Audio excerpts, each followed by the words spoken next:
Well, right now there's a housing headache in Pullman after months of delays and setbacks. Students who were planning to move into the Aspen Heights apartments just off of campus are now being told to find new housing. So KREM 2's Janelle Finch spoke with a WSU parent and walks us through the last 8 months of frustrations. Emily Watts says her WSU sophomore was excited to move into the Aspen Heights Pullman apartments. But after months and months of delays, her daughter needed to find temporary housing. Now the housing complex is saying that temporary housing needs to be permanent because this project isn't getting done anytime soon.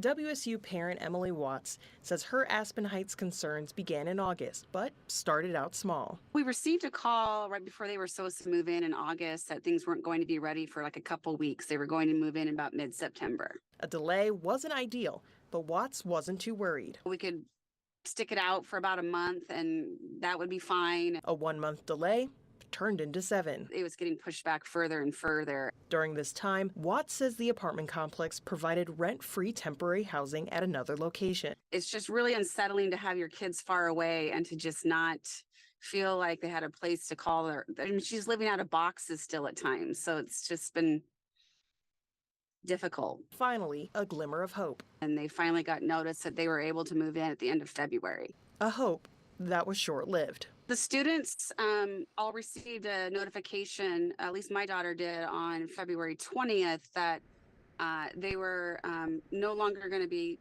able to uphold their end of the lease.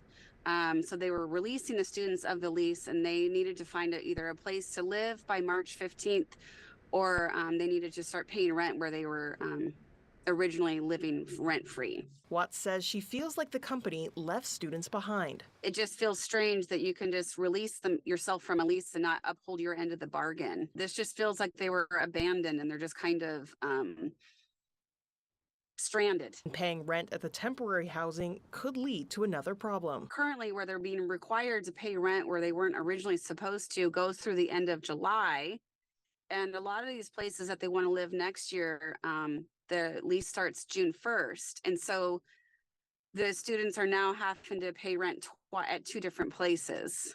Watts says her daughter found a short-term lease through May and new housing for next year. Glad to have that behind us. But even with that solution, Watts says the apartment company still needs to be held accountable for stringing its tenants along this far. We've reached out to Aspen Heights several times for comment and have not heard back. A maintenance worker at the apartment complex next to the old Aspen Heights site told me they actually had to take in 140 tenants because these apartments were never ready. In Pullman, Janelle Finch, KREM 2 News.